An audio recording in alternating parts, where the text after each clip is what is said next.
The Virgin Mary looks at her and she looks back at the Virgin, capital V. She wonders if Mary knows that this girl is going to hell. It's that simple. She is going to hell. One-way street, no return flight, hell, capital H. Who knew it would be so easy to fall from grace? It was such a simple thing. The series of missteps was so easy that they felt like a dance. And she'd never been religious before, bar the morning of her communion. That morning, God had visited her. Granted, it was in a dream.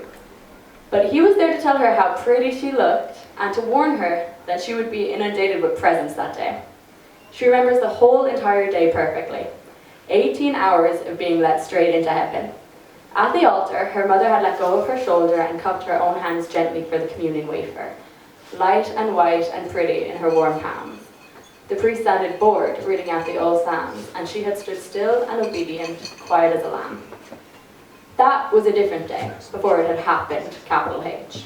Today, she was going to hell, and she is not happy about it. When she was younger, after her encounter with the divine, she had looked for God in everything. Sitting at the table and eating her cocoa box, she looked for God in every dried, crackling grain. She was certain that the face of God was going to appear at any moment. Walking to school, she knew that the Messiah was going to spawn in and whisk her away. God was somewhere hiding, just waiting to be found.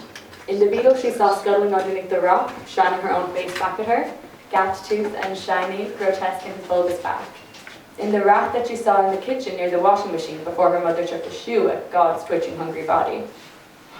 But after a month without God's appearance, an eternity when you're 8 years old, she decided that she would come back to her quest later. God was there at the creation of heaven and earth, and he was certainly going to be okay to wait another few years. However, now that she was going to hell, capital H, her meeting with God had been permanently postponed. Had it been a better reason, it wouldn't sting so badly when she thought about it. If it was blasphemy, or eating meat on a Sunday, or even reading Harry Potter, she could have survived it. But this was not those things. This thing, capital T, was a boring one, an oversight. To her, nothing seemed a more boring, run-of-the-mill reason to burn forever than the tiny abortion pill the chemist had handed over the counter. Now there is something rotting inside of her. Now there is something rotting its way out, and because of this, now she was doomed to the rotting herself. She was young for her year in school, always the late bloomer. She was last in the foot races, the shortest on the height chart, the meekest in the classroom. She was a plain girl. But she knew that she had love in her. That was how the entire mistake had begun after all, too much love. But she was young, and she always had been. But Mary was 2. In the Bible, Mary was only 13, and she knew that because she read it on Twitter. When she was 13, she had been learning how to do eyeliner and searching for the perfect dress for the teenage disco, hitting the exact middle point between slut and prude, and wishing for a third secret option. Yet somehow she felt that Mary knew her much more than she knew herself. When Mary looked at the beetle, it shone back a halo, and when Mary saw the rat, it curled up on her lap. And when Mary looks at her, she looks right back, entranced. She understands suddenly how the children of Lords had felt, staring up at the Virgin, except they were fast-tracked to heaven. Now the boy, capital B, had been a nice boy, but he was never going to get it. He had said it was her choice all along. And it was her choice, but that didn't make it fair. He wasn't going to be the one condemned to hell. She'd be there burning all on her own. She'd be looking right up at him again, on her knees again, waiting for it to end again. When she smokes weed with him, her throat always hurts. And the hurt travels down to her chest, sliming and prickling with each step of new ground it conquered. She loves him like a cough. It tickles the back of her throat, fighting its way out of her chest, and no cough can be hidden or stifled. She tries to stifle the cough under a blanket.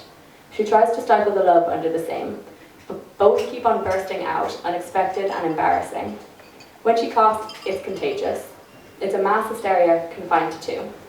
It's as if their lungs, both of the pairs of them, had realized they're no longer controlled by the mind, but by the brain, a rebellion in breathing. And it feels like they're a real pair, like they have a lung each to share, like she's made of him, his rib even. But when the coughing is done, and they're both sober again, he asks her to leave. And every time she does, embarrassed to want more, her need is humiliating and her wants betray her. She looks at Mary. Mary never needed. Mary gave it all up, lived immaculate, never touched.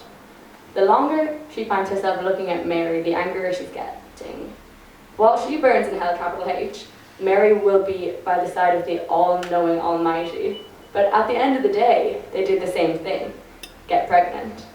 Mary was touched by him, capital H, while she was touched by the boy. Why did he get a capital letter and the boy didn't? At least the boy let her see him when it's late and the boy is lonely, and that's more than he ever had done. But when she feels lonely, a girlish need, all that is waiting is the quiet staring statue and the full creaking church.